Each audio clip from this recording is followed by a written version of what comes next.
भगवान शिव और मां पार्वती की प्रेरणादायक कहानी। एक बार भगवान शिव और मां पार्वती हरिद्वार में भ्रमण कर रहे थे। मां पार्वती ने देखा कि सहस्त्रों मनुष्य मां गंगा में स्नान कर हर हर गंगे कहते हुए चले आ रहे थे, लेकिन सभी मनुष्य अभी भी पाप परायण लग रहे थे। मां पार्वती भगवान शिव से पूछती है कि प्रभु, क्या अब गंगा समर्थ नहीं रही? प्रभु ने पूछा, पार्वती तुमने ऐसा सवाल क्यों किया? मां पार्वती कहती है कि प्रभु, इन सभी मनुष्यों के पापों का अंत क्यों नहीं हुआ? भगवान शिव मुस्कुराते हुए कहते हैं कि पार्वती, गंगा तो अभी भी सर्वसमर्थ है, लेकिन इन सभी ने पापनाशिनी गंगा में स्नान नहीं किया ही नहीं।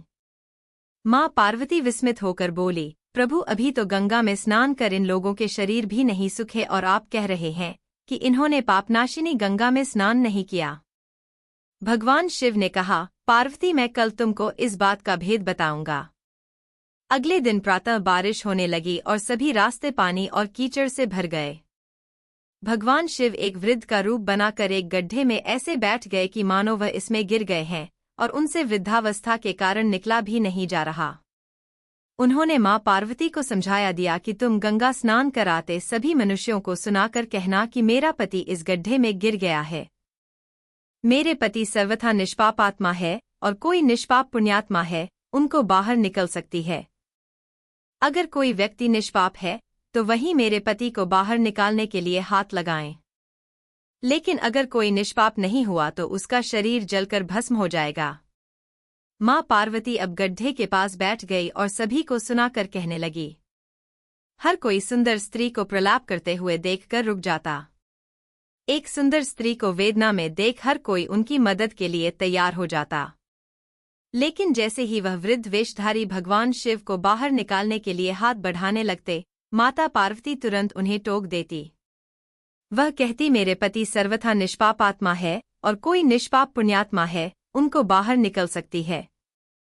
अगर तुम निष्पाप हो तो मेरे पति को बाहर निकालने के लिए हाथ बढ़ाना। मैं तुम्हें पहले ही चेतावनी दे देती हूँ कि अगर तुम निष्पाप नहीं हुए तो तुम्हारा शरीर जलकर भस्म हो जाएगा। इतना सुनते ही हाथ आगे बढ़ाने वाले हाथ पीछे कर लेते, क्योंकि उनको लगता था कि हमने जीवन में कभी ना कभी तो पाप किया ही होगा। दूसरे उनके मन में आता है, इस बुढ़े के लिए क्यों अपनी जान जोखिम में डालने। इस तरह सुबह से लेकर संध्या हो गई, हजारों लोग स्नान कर चले गए, लेकिन किसी ने भी वृद्ध को निकालने की हिम्मत नहीं की। शाम के समय एक युवक हाथ में लोटा लिए वहां से गुजरा तो मां पार्वती ने उसको भी अपनी व्यथा सुना दी। जब वह मदद करने के लिए हाथ बढ़ाने लगा तो उससे भी वही बात कही जो अब तक वहां से गुजरे हजारों लोगों को कही थी। अगर तुम सर्वथा निष्पाप हो तो ही मेरे पति को हाथ लगाना, नहीं तो तुम भस्म हो जाओगे।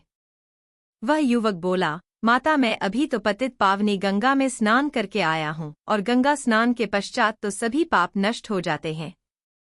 मैं अभी आपके पति को बाहर निकालता हूँ। उसने हाथ बढ़ाकर वृद्ध के रूप में भगवान शिव के बाहर निकाल दिया। भगवान शिव और मां पार्वती ने उसको अपने वास्तविक स्वरूप के दर्शन दिए। भगवान शिव बोले कि देखो पार्वती, हजारों लोगों में से केवल इस युवक ने ही पूरी श्रद्धा से स्नान किया था कि गंगा स्नान से व्यक्ति निष्पाप हो जाता है। कहने का तात्पर्य यह है कि लोग बिना किसी श्रद्धा और विश्वास के गंगा स्नान करते हैं, इसलिए उनको उसका पूर्ण फल नहीं प्राप्त होता।